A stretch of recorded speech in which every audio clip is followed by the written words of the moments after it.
Hallelujah. सभी को जय मसीह की। आइए आज की शाम में प्रभु को धन्यवाद कहें कि परमेश्वर ने हम सभी को संभाला, सुरक्षित रखा और अपनी महान अनुग्रह में बनाए रखा। प्रभु को धन्य कहते हैं। आइए आज की शाम में प्रभु के वचन से देखते हैं कि परमेश्वर वचन के द्वारा हमसे क्या कहते हैं। हम देखेंगे लूका उसकी 12 अध्याय की 40वीं आयत, जिसमें इस प्रकार लिखा है, तुम भी तैयार रहो, क्योंकि जिस घड़ी तुम सोचते भी नहीं उस घड़ी मनुष्य का पुत्र आ जाएगा। आमीन। प्रभु को धन्यवाद करते हैं सुंदर उम्दा वचन के लिए। वचन इस प्रकार से हमें तैयार रहने के लिए कहता है। किस लिए तैयार रहने के लिए कहता है और कैसे तैयार रहने के लिए कहता है। हमें तैयार ऐसे नहीं होना कि संसार में हम कहीं जा रहे हैं तो हम सज सवर के जा रहे हैं। प्रभु का वचन उस तैयारी के विषय में बात नहीं करता। हाँ, ये ज़रूरी है कि हम जैसे तैयारी करते हैं कि इस संसार में कोई अच्छी उम्दा जगह में जाने के लिए खुद को देखते हैं कि कहीं हमें कोई कमी तो नहीं है। जब हम अच्छे बड़े फंक्शन में जाते हैं, हम अच्छे कपड़े पहनते हैं ताकि हम वहाँ पर सबसे अलग ना दिखें कि इस मनुष्य के पास तो कुछ भी नहीं है, ये कैसी जगह में आया है। हम ऐसा सोचते हैं कि हम अपने आप को बेहतर बनाएं, बेहतर रीति से हम जाएं ताकि वहाँ के लोगों के अकॉर्डिंग हम खुद को एडजस्ट कर सकें। इस संसार में अच्छी उम्दा जगह जाने के लिए हम तैयारी करते हैं और खुद को तैयार करते हैं।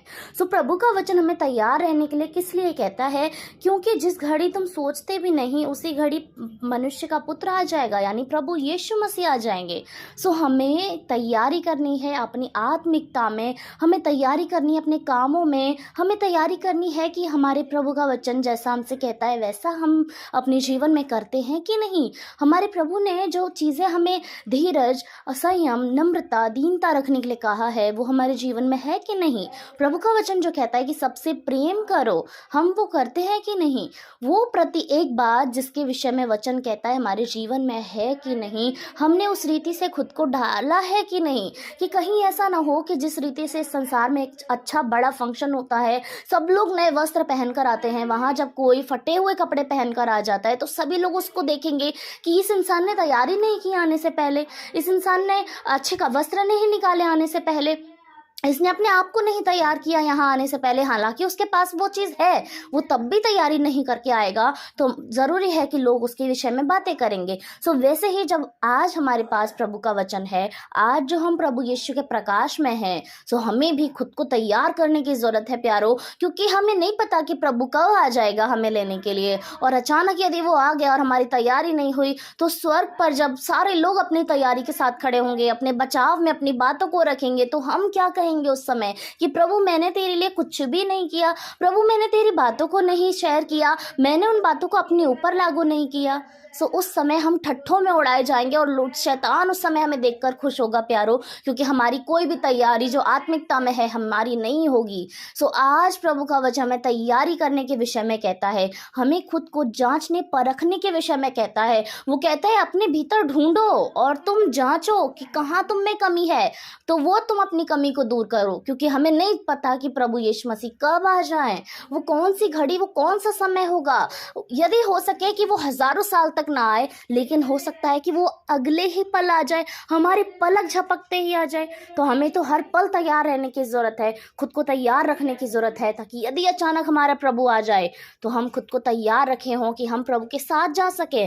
बच्चे पूरे साल एग्जाम की तैयारी नहीं करते, लेकिन एग्जाम से पहले वो खुद को प्रिपेयर करते हैं, क्योंकि उनके सामने वो डेट होती है, वो समय होता है कि इस समय मेरा एग्जाम है और मुझे पूरी तैयारी करनी है। लेकिन हमें ये नहीं पता कि हमारा प्रभु कब आएगा। हमें तो हर पल अपने आप को तैयार रखने की जरूरत है। प्रभु का धन्यवाद करते हैं, परमेश्वर ने आज सुंदर उम्दा वचन से हमें भरा है।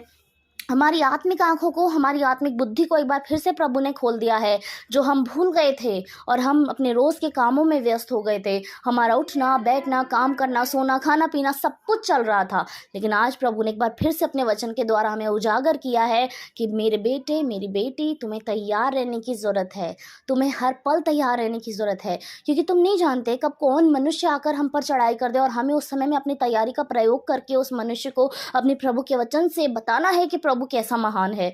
यदि हमारी तैयारी नहीं होगी तो ना हम इस संसार में कुछ उम्दा कर पाएंगे और ना ही प्रभु के राज्य में। सो परमेश्वर को धन्यवाद करते हैं सुंदर वचन के लिए कि प्रभु ने हम सभी को भरा है। आइए हम सभी लोग अपने आप को परमेश्वर के सम्मुख समर्पित करें और उसको कहें, यस मेरे परमेश्वर, मेरे पिता, मेरे खुदा, मेरे स्वर पर विराजमान अति करुणामय प्रभु, हम सभी लोग जितने यहाँ मौजूद हैं प्रभु आपके सम्मुख आते हैं खुदावन।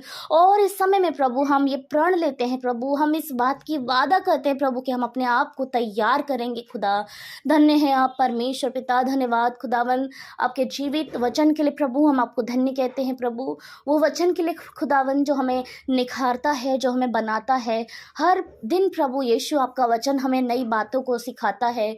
हम भूल जाते हैं वचन को पढ़कर खुदा, लेकिन आपका वचन है जो बार बार दिखाता है कि हमें किस रीति से खुद को तैयार रखने की ज़रूरत है प्रभु।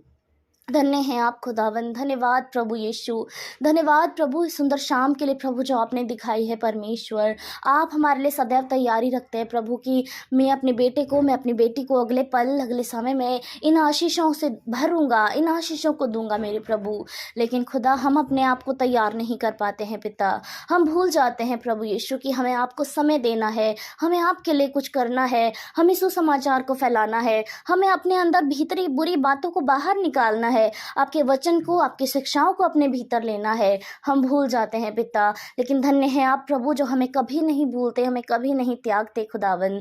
धन्यवाद प्यारे परमेश्वर, धन्यवाद धन्यवाद धन्यवाद खुदा, धन्यवाद स्वर्गीय आसमानी पिता, आपको धन्य कहते हैं पिता परमेश्वर। प्रार्थना करते खुदा इस समय में हर एक भाई बहन के लिए प्रभु जो आपके सम्मुख मौजूद है खुदावन, आपके सामने प्रभु अपनी आंखों को बंद करके अपने घुटनों पर प्रभु आपके सम्मुख मौजूद हैं खुदा।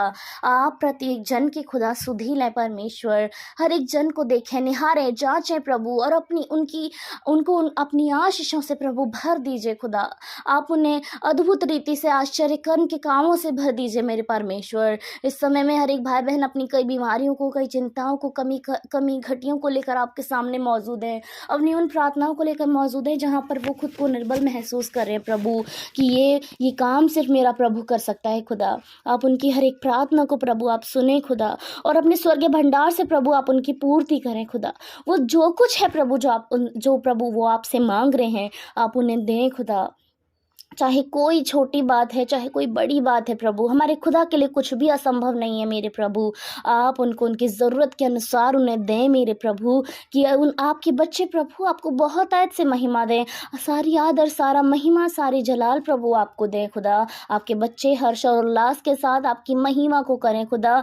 ऐसी आशीषों को आपसे मांग लेना चाहते हैं पिता, आप हर एक जन को भरे खुदा। धन्यवाद प्यारे यीशु, आपने सुना हर एक जन को उनकी ज़रूरत के अनुसार आपने दे दिया है प्रभु। हम विश्वास करते हैं हर एक जन को चंगा कर दिया, हर एक जन की टेंशन दूर कर दिया, हर एक जन के रुके हुए काम पूरे हो गए, हर एक जन की सारी प्रार्थनाओं को आपने हाँ और आमीन में उत्तर दिया प्रभु। हम धन्यवाद करते हैं पिता। आज की शाम में प्रभु अच्छे भोजन से खुदा आप अपने बच्चों को तृप्त करें परमेश्वर, उनको अच्छी मीठी नींद दें परमेश्वर। और सुबह में प्रभु जब आपके बच्चे उठते हैं तो आपको महिमा, आदर और सारी जलाल प्रभु आपको दे खुदा।